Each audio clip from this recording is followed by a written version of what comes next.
और नवरात्रे में भी देवी की आराधना का एक स्मरण का सुख है महाराज।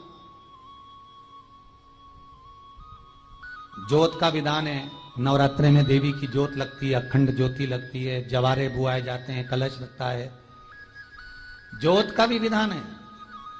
जिसके यहां दिया अखंड जलाया जाता है, अगर वो दिए की लो, दिए की बाती अगर दक्षिण दिशा की होती है तो उसके घर में साल भर में एक घात जरूर होती है।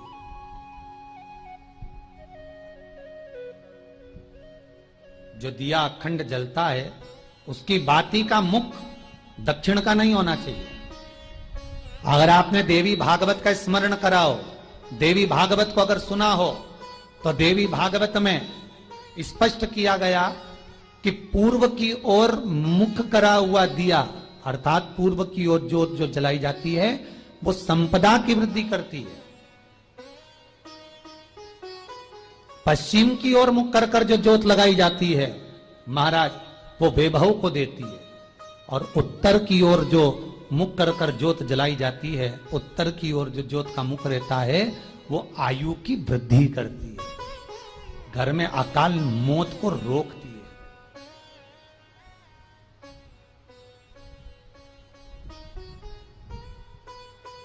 नवरात्रे का जो भाव तत्व है उसको भी अच्छे से समझ लेना। दक्षिण की ओर ज्योत ना लगाएं। अगर आपको लगाना है पूरब की लगाएं, पश्चिम की लगाएं या उत्तर की लगाएं। और जितने दिन महारानी जगदम्बा जगतधात्री दुर्गा भवानी, अब की बार माता जी घोड़े पर आई है। हर बार देवी बदल बदल के आती है, इस बार जो नवरात्रे आए वो घोड़े के आए।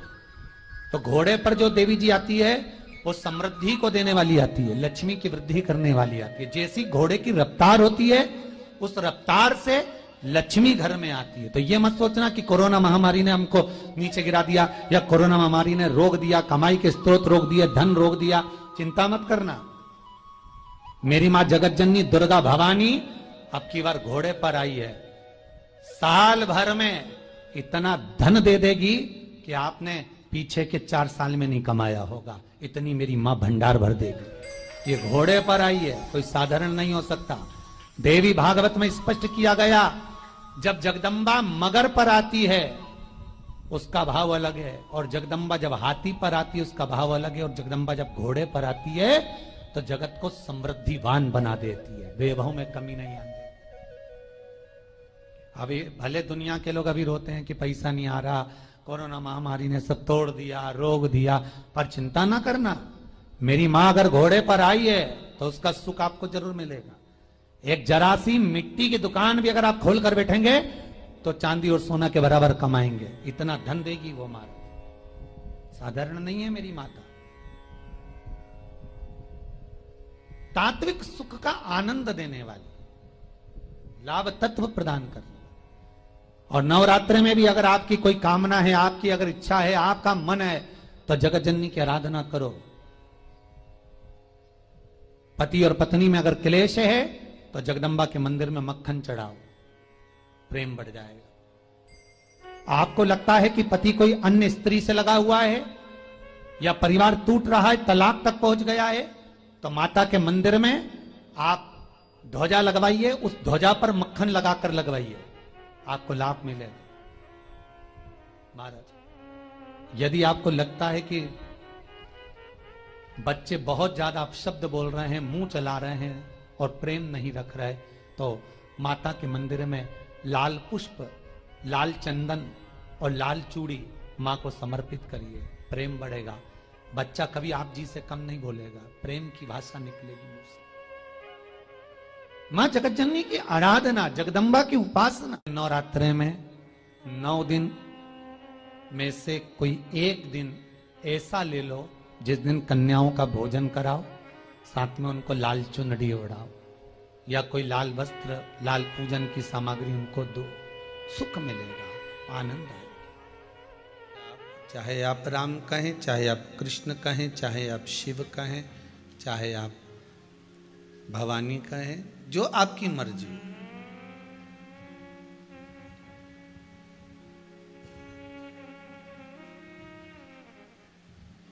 मात्र एक मंत्र जाप, जीवन के संपूर्ण अंधेरे को, जीवन में जितना अंधेरा भरा हुआ होता है, जितना भी अंधेरा हमारे जीवन में भरा होता है, वो सारे अंधेरों को एक भगवान का भजन, एक भगवान का नाम जाप, एक भगवान का मंत्र जाप संपूर्ण अंधेरे को मिटा देता है।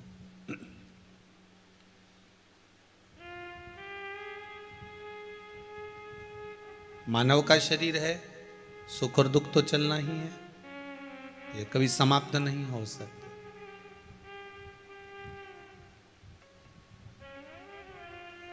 घड़ी में 3 कांटे होते हैं, आप लोग पहने हो तो अच्छे से देख लेना, आस्था पे भी जितने बैठे हो, ठीक है। एक जल्दी जल्दी चलता है, वो सेकंड का कांटा है। एक उससे धीमा चलता है, वो मिनट का कांटा है। और एक बिल्कुल ही आराम से दिखता ही नहीं कि कब खसक रहा है। दिख रहा है क्या? और सेकंड वाला तो समझ में आता है कि ये चल रहा है, दिख रहा है। मिनट वाला भी नजर आता है कि ये थोड़ी देर में चल रहा है। पर जो घंटों का कांटा होता है ना, वो दिखता नहीं है, बहुत आराम आराम से खसकता है। बस ये मालूम पड़ जाता है कि घंटा पूरा हो गया। वो खसक बड़ा धीमे धीमे रहा है, बहुत धीमे धीमे खसकता।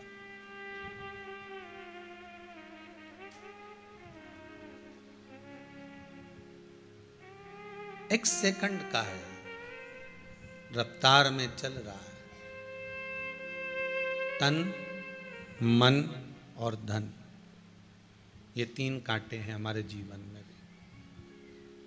सबसे रफ्तार में चलने वाला मन का कांटा है। काय का कांटा है? मन का। मन का कांटा इतना रफ्तार में चलता है कि बैठा यहाँ है, पहुँच तुरंत जाता है। आप जहाँ से आए होगे या आप जहाँ बैठकर आस्था चैनल पर या फेसबुक यूट्यूब पर कथा श्रवण कर रहे होगे, आपका ये मन का कांटा उस समय पर जब आप कथा सुन रहे होगे तो ये विश्वास है कि वो मन का कांटा थोड़ी देर कुबेरेश्वर धाम पहुंच गया होगा। और जो कुबेरेश्वर धाम में बैठे होंगे, इनका मन का कांटा थोड़ी थोड़ी देर में घर पहुंच जाता होगा। दूध रख कर आई थी, कहीं बहू चाय बना के नहीं पी जाए, शाम को जाऊंगी तो मिलेगा कि नहीं मिलेगा पता नहीं है। ये मन का कांटा है, बहुत तीव्र दौड़ता है। और इतना तीव्र दौड़ता है कि इस मन के कांटे को साधना कठिन हो जाता है।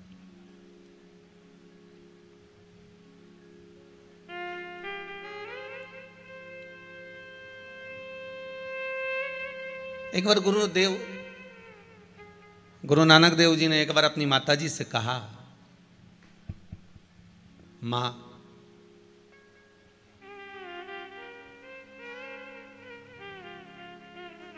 तो मुझे कहती है कि एक जगह पर स्थिर क्यों नहीं बैठता, एक जगह शांत क्यों नहीं बैठता। गुरुदेव ने कहा, गुरु नानक देव जी ने कहा कि मां, ये मन का जो कांटा है ना, बड़ा विचित्र कांटा है।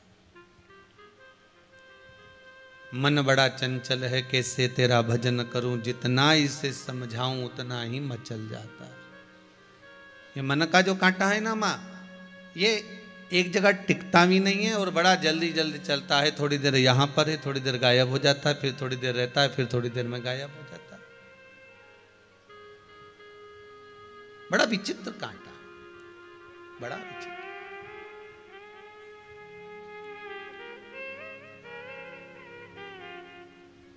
और एक दूसरे नंबर पर है जो तन का कांटा है, वो मिनट वाला, वो भी चलता है पर थोड़ा स्लो स्लो चलता है। और तीसरे नंबर पर है जो धन का कांटा, वो दिखता ही नहीं है खसकता हुआ। धन घर में कितना ही आ जाए, दिखता ही नहीं है।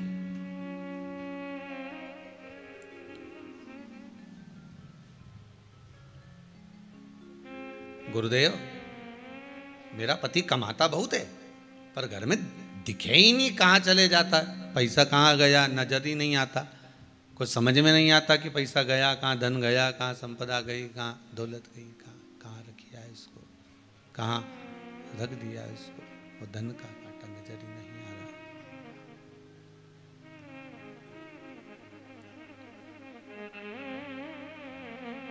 महाराज शिव महापुराण की कथा कह रही है,